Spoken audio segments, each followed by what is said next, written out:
Hello everyone, welcome to my channel. तो 10th IGCSE paper 4 solve कर रहे हैं थ्योरी का। पेपर कोड है 0625/43 मई जून। ठीक है, तो कल का क्वेश्चन सॉल्व कर लेते हैं जो रिमेनिंग था। फोर्थ का बी में क्या बोलता है जी? बोलता है कि on a hot day sweat form on a person's skin and even evaporate. Explain in terms of molecule how the evaporation of sweat cools the person. How it cools the person? It evaporates the liquid na from, because in hot day molecules get high kinetic energy and it evaporate, and due to evaporation it feels cool. ठीक है, तो लिख लो in a hot day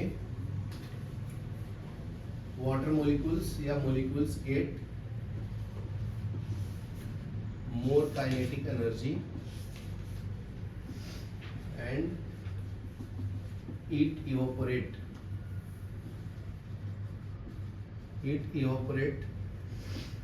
faster and body get cools down.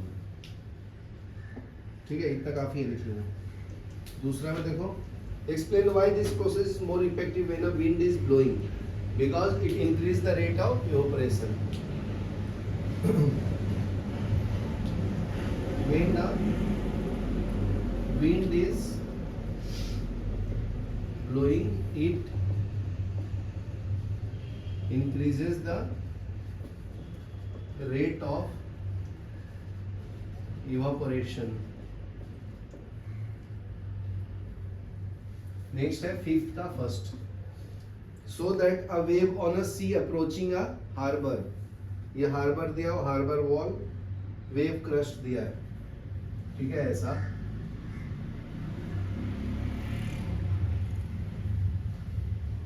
ठीक है, ये आपका harbour है।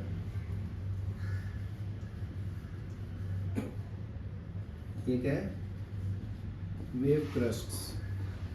ठीक है, इधर से आ रहा है, राइट से लेफ्ट, ये हार्बर वॉल है।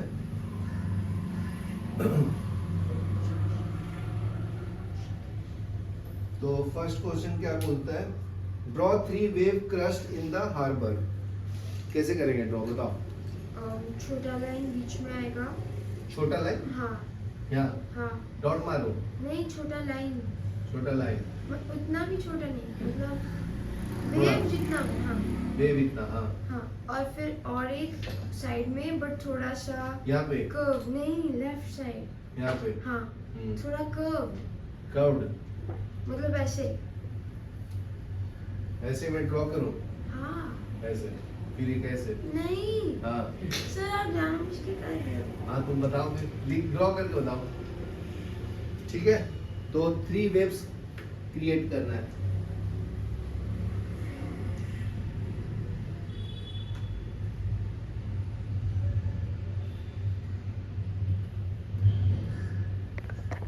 ठीक है, तो वेव बनाना है 3 वेव, तो एक ऐसे बना लो, एक ऐसे। ठीक है, तो नेक्स्ट क्या है जी? Another harbor has a much wider gap between its wall. Draw the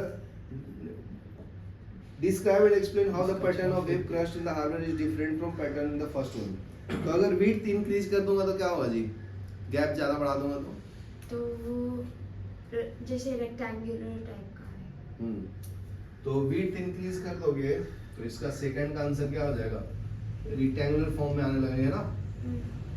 ठीक है, तो लिख लो। और क्या हो जाएगा? लेस रिफ्रैक्शन शो करेगा, लेस रिफ्रैक्शन। चलो ये लिख लो, फिर नेक्स्ट बता दो। पॉज। अभी देखो फोर्थ का बी क्वेश्चन सॉल्व करेंगे। फोर्थ का बी में क्या है जी? अ साउंड ऑफ फ्रीक्वेंसी दिया है कितना? 850 हर्ट्ज। इसको एफ से भी रिप्रेजेंट करते हैं, एन से भी, फ्रीक्वेंसी को। Speed of sound in water is given, तो वेलोसिटी कितना दिया है? 1500 मीटर पर सेकेंड। तो वेवलेंथ निकाला, ये तो बहुत ही सिंपल फॉर्मूला है। Velocity is equal to frequency into lambda होता है। ठीक है, ये आपका फॉर्मूला है, याद रखो। तो lambda is equal to velocity by frequency. तो वेलोसिटी कितना 1500 डिवाइडेड बाय फ्रीक्वेंसी 850। ठीक है, कितना आएगा बताइए डिवाइड करके। तो ये आता है आपका 1.8 मीटर। ठीक है, नेक्स्ट देखो, नेक्स्ट इसी में क्या बोलता है, 6th क्वेश्चन, ये आपका 5th का बी था ना। Is a full scale diagram of lens and an object. तो ये आपका ऐसा लेंस बनाया हुआ है, ये प्रिंसिपल एक्सिस है, ये आपका ऑब्जेक्ट ओ पे रखा हुआ है। ठीक है, तो focal length of lens is 3.5 metre, मतलब एफ कितना दिया हुआ है 3.5 centimetre. Mark and level with the letter F the position of two principal focus. तो यहाँ पे एक F1 आएगा 3.5 डिस्टेंस। ठीक है, और दूसरा आएगा F2 that is 3.5 centimetre also from this ना, सेम इक्वल डिस्टेंस पे होगा। ये मैं मार्क कर दिया हूँ, ये एक आंसर हो गया आपका। बी का देखिए, draw 3 ray to locate the image, draw an arrow to represent the image and label the image. लेकिन ये बोला नहीं ना कि कहाँ पे रखा है object. Is a full scale diagram of lens and object O. ठीक है जी, तो ये पता नहीं है ना कि इसके बियॉन्ड रखा है कि बाहर में रखा है, ये ऐसे तो बताया नहीं इसने, तो कैसे करेंगे फिर। तो अगर आर्बिट्री ड्रॉ करना है तो ऐसे कर सकते हैं, ये आपका F1 हो गया, ये F2 हो गया, यहाँ पे ऑब्जेक्ट रखा है, तो यहाँ से एक रेज जाएगा ऐसे। ठीक है, तो लेंस यहाँ से जाता कन्वर्ज होता है ना, फिर यहाँ पे आपका F1 डैश आएगा, यहाँ पे 2 F1 F2 F2 डैश आएगा, बराबर ना। इसको F1 और ये F1 डैश लिया तो नहीं तो F2 लिया तो F2 ले लो, यहाँ पे 2 F2 डैश ले लो, यहाँ पे F1 डैश ले लो, बराबर ना। तो ये फोकस से पास होता है और एक ऑप्टिकल सेंटर से पास होता है ऐसे, तो यहाँ पे इमेज फॉर्म होगा, बराबर है। तो 3 रेज दिखाना है ना, draw 3 rays to locate the image. 2 से ही काम हो जाता है, 3 की जरूरत ही नहीं है। अगर 3 करोगे तो एक यहाँ से ऐसे यहाँ पे ड्रॉ करो, फिर इसको पैरेलल कर लो, समझा।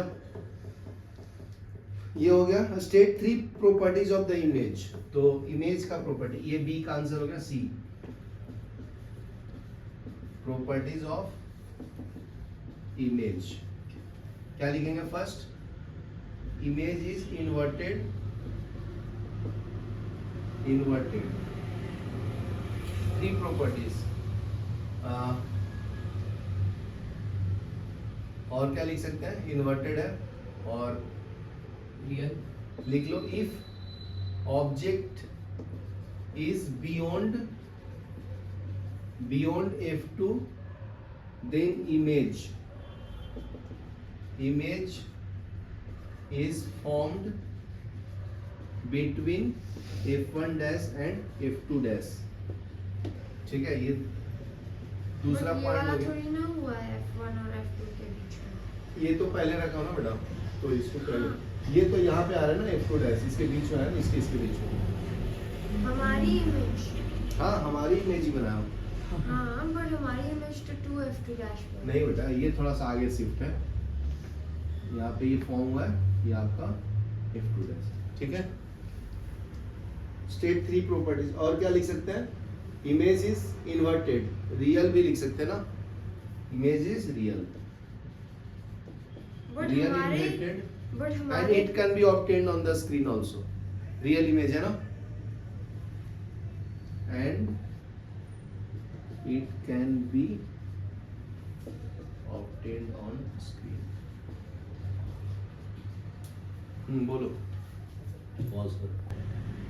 नेक्स्ट देखो, ये डी का फर्स्ट में क्या बोलता है कि student incorrectly states that this lens is being used as a magnifying glass.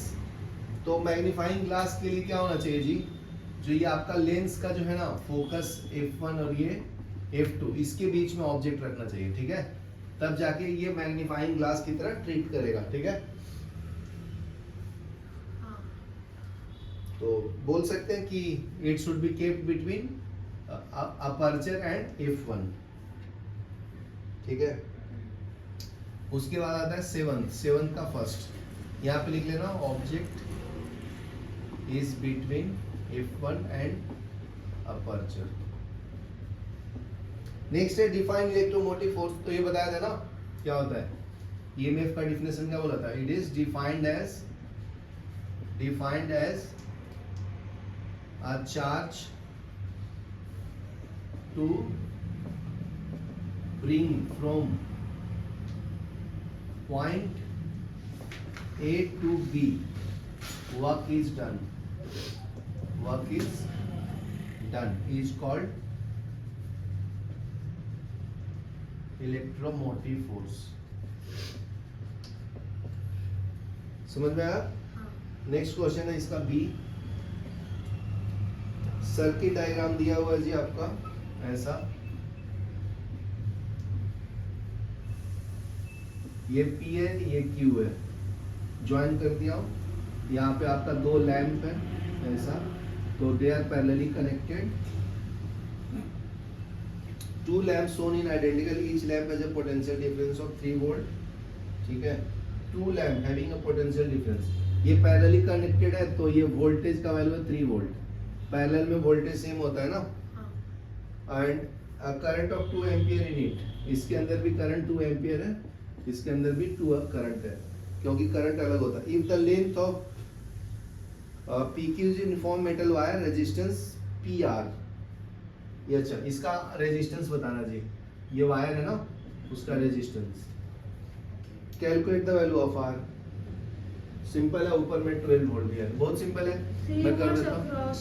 हाँ देखिए ध्यान से सुनिए, ये क्या है, ये आपका पैरेलल कनेक्शन है।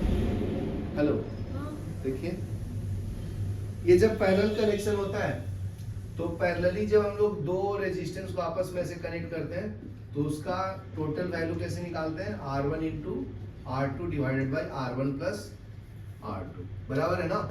लेकिन रेजिस्टेंस पता नहीं अपने को, रेजिस्टेंस निकालेंगे तो ये R1 क्या है, R equal to V1 by I1, तो इसका V कितना है 3 और इसका 2, तो 1/2 3/2 हो गया ना, तो दोनों के लिए सेम आएगा क्योंकि दोनों के लिए वैल्यू भी सेम है। तो यहाँ पे आ जाएगा 3/2 into 3/2 divided by 3/2 plus 3/2, calculate कर लो तो टोटल रेजिस्टेंस इन पैरेलल लिख देगा। तो ये 9/4 डिवाइडेड बाई एलसीएम 2, ये हो जाएगा 6। ठीक है, ये हो जाएगा कैंसिल 3, तो ये क्या आ जाएगा 9/4 इंटू 3 से 3 सॉल्व करेंगे, 3/4 आ गया रेजिस्टेंस, बराबर है। तो अभी ये सीरीज में कनेक्ट हो जाएगा, ये R प्लस RP, तो R का वैल्यू नहीं पता अपने को, RP का पता है 3/4, ये पता है, ये सीरीज का रेजिस्टेंस हो गया। ठीक है, तो R आ जाएगा क्योंकि V पता है अपने को, ठीक है ना, करंट भी पता है। दोनों को ऐड करके यहाँ पे टोटल करंट कितना आएगा, 4 एम्पियर आएगा ना, क्योंकि ये दोनों जाकर यहाँ पे मिलेगा ना, तो 4 एम्पियर होगा।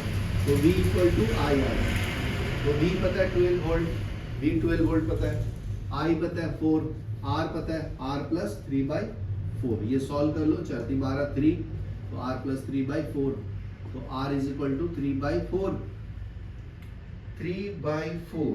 ना। नहीं तो ये उल्टा हो जाएगा ना जी, ये माइनस होगा और ये +3, समझा। एलसीएम लेंगे तो कितना आएगा, R is equal to -3 plus 12/4, तो R का वैल्यू कितना आया 9/4, ये आपका ओम आ गया, लिखिए।